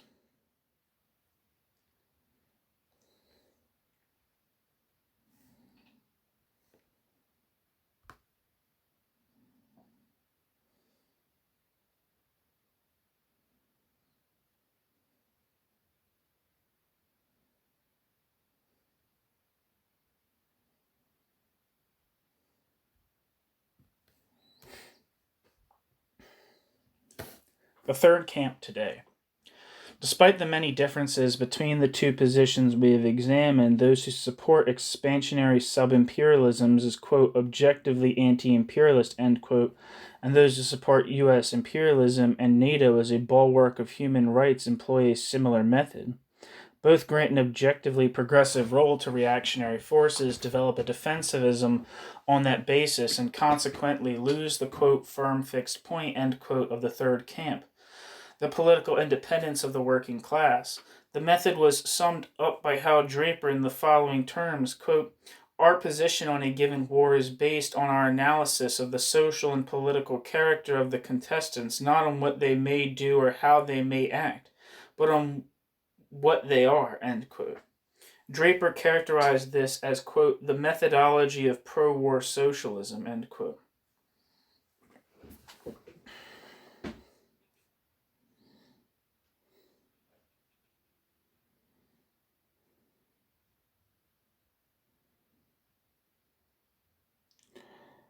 Leading socialists to support any and every country in conflict with Stalinist totalitarianism because the latter was viewed as, quote, such an overriding danger to all things good that any power that counters it must be supported, end quote.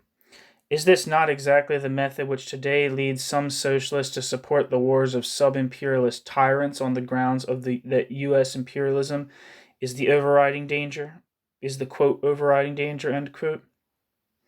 The third camp was born resisting the pro-war method in 1939 to 40. Though Russia's invasion of Poland and Finland were a continuation of a reactionary political policy, the Trotskyists supported Russia because it was supposedly socially preferable to its enemies. The alleged social nature of the regime was decisive to them. Draper regularly employed the following bold summary of the third camp methodology on the war question, quote, war is the continuation of politics by other forceful means. Our position on a concrete war is based on our position toward the politics of which it is the continuation, end quote. A concrete analysis of those politics will certainly take into account the social nature of the regime as one of the data and is establishing the boundaries of possibilities. The concrete analysis will determine which of these possibilities are present in this war and will be shaped by two overriding considerations: consistent political democracy and self-emancipation.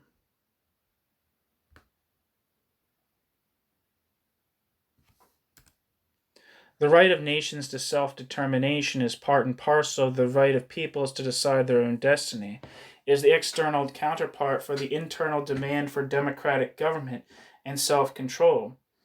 It is, as Debott and Lorenzano put it, quote, a political claim of a democratic character which has nothing to do with economic or cultural nationalism, end quote.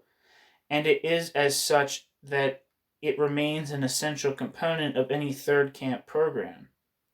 But the right to self-determination is meaningless without the right to succession and the right to armed self-defense. Lenin was clear that, quote, when national oppression and national freedom make joint life absolutely intolerable.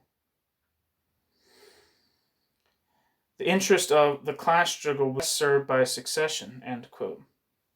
Lenin, of course, favored a free union between states in a socialist federation, but reminded all socialists that, quote, a free union is a lying phrase without the right to succession, end quote. Secession, I guess I should say.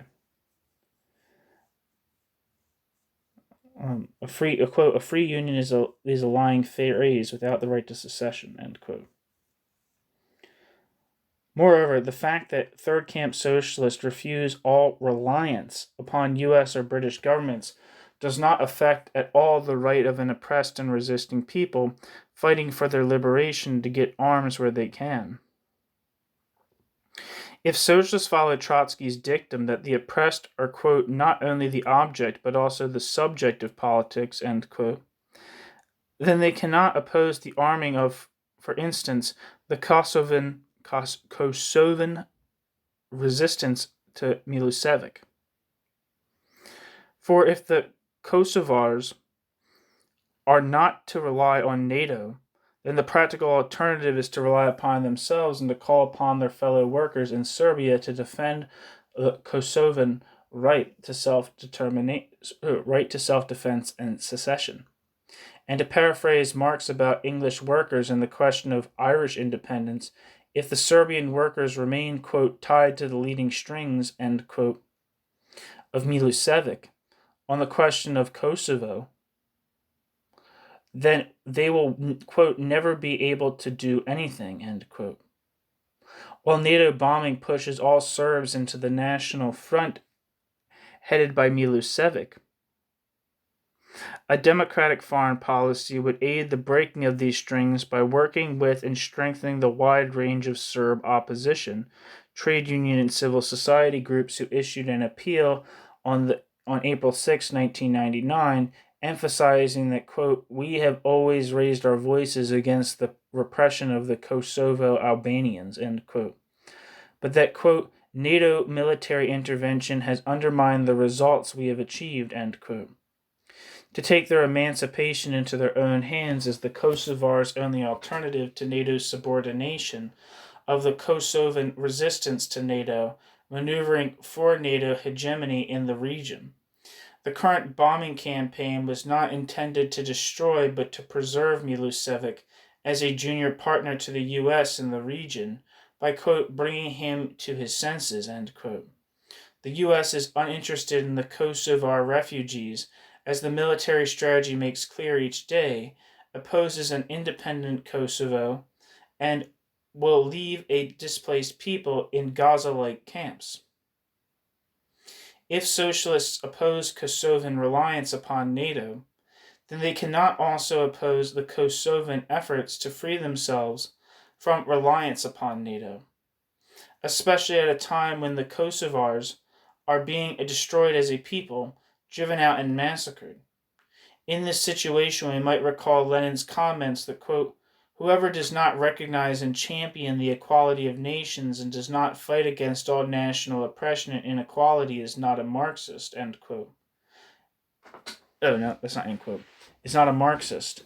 He is not even a Democrat, end quote. And that socialists only welcome that assimilation of nations, quote, which is not founded on force or privilege, end quote. Socialists should champion an independent Kosovo.